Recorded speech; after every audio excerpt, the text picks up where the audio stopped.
Where's your clothes? Hold on. I ain't got no clothes. Well, put your smock I ain't on for wearing no now. dress. Well, come on out here. Well, no, man. Come on, man. Don't disrespect me like I ain't that. wearing no All dress. right, well, wrap up in that.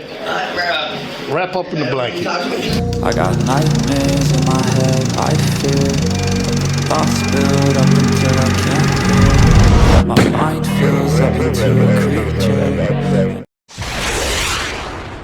Hello and a warm welcome to True Crime Rocket Science, the most authentic voice in true crime. Well, unbelievable, the suspect in the AUDRII Cunningham murder naked during the arraignment. That's not something you see every day, well, thankfully. And so this recent body cam provides further insight into the kind of character we're dealing with. You know, this may be an indication of what he was like to live with. His lack of social boundaries, even when in jail, seems to suggest someone who is still living in the alternate reality of substance abuse. He seems to still be inside a hedonistic fog common to most addicts, and it's likely that fog clouded his mind and his morals when he did the unthinkable to the little 11-year-old in his care. By the way, AUDRII, I think, was just 10 days away. She died just 10 days after her 11-year birthday. For me, the mystery in the story has nothing to do with McDougal or his motives. It's AUDRII's family who deserve criticism for not being able to see the woods for the trees. And it's becoming clearer now why that is. Before we get to that, if you haven't subscribed to the channel, please do. If you find this analysis worthwhile, please like, share, leave a comment. You can also hit the thanks button. And let's get started. We are being attacked and criticized on social media platforms for showing compassion and mercy to this formerly incarcerated person. But our interactions with this person were a result of our faith, which teaches us to give our fellow man a second chance. Unfortunately, the system failed us. Well, what do you think of that? The reality is the system didn't fail because the system did actually manage to apprehend, identify, and incarcerate McDougal at one point. The failure here is to take that information and incorporate that into your decision making. The failure here is of the child's father to think critically. You know, that apprehension happened for a reason. And did you know it seems Joshua was actually aware that McDougal had been in prison before, but he thought nothing of it. Really? Was that irrelevant in the scheme of things?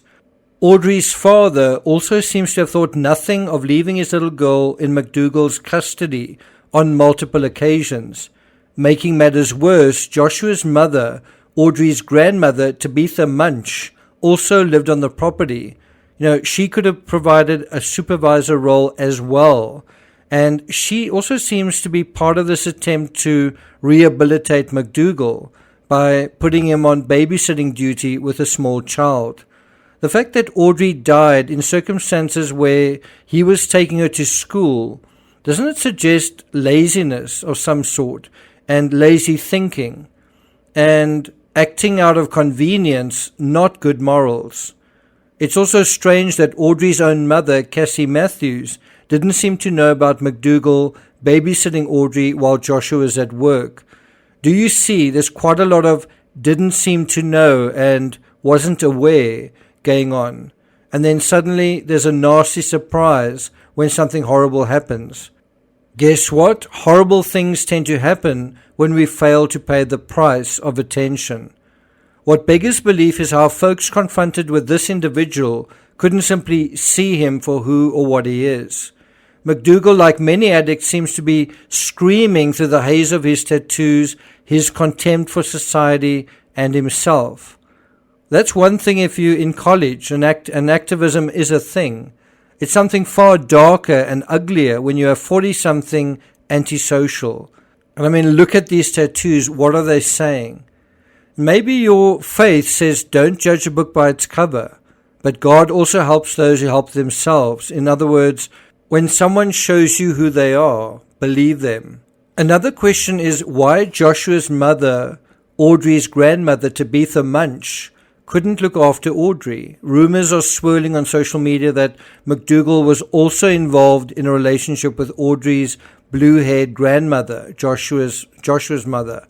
And if that's true, well, then that further blurred the boundaries between Audrey's family and appropriate boundaries with somebody else.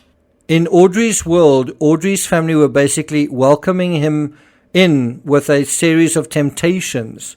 No wonder he thought he could murder the child and then come back to live on the same property with her family as if nothing had happened.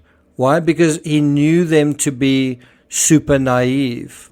In part of their statement, they said, had we been aware of what we know now, this man would never have set foot on our property, much less been part of our little girl's life.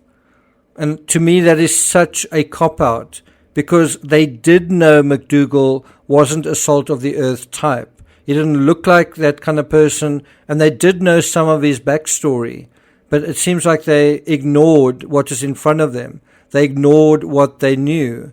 I think we also need to talk about Joshua's bromance with McDougal. What did they have in common? What was going on with them that made him such a good friend that you'd actually have him stay on your property and also look after your child? What was this thing that basically created a friendship between McDougal and Audrey's father, Joshua? And then there's a third person in the story. Reminds me a little bit of Summer Wells' grandmother, the sort of silent party that nevertheless probably knows quite a lot. When are we going to hear from Tabitha? When are we going to hear what she knew? And did she have a job? And if not, wasn't she capable of babysitting her own granddaughter? Even if Joshua didn't know any better, surely the grandmother could have or should have. This is a very sad, tragic story, but unfortunately it's also a story where one can see how what was taking place was in some ways inevitable. And one can't help but look at this story and just feel like the odds were stacked against this little girl, and looking at her just feeling very, very sorry for her. It's not what she deserved. Anyway, I'm not going to take it further than that. Look out for day 5 in the trial of Rust Armourer Hannah Gutierrez Reed.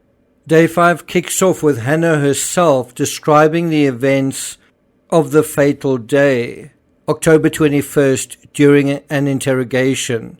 Thank you for listening, and I'll see you guys next time.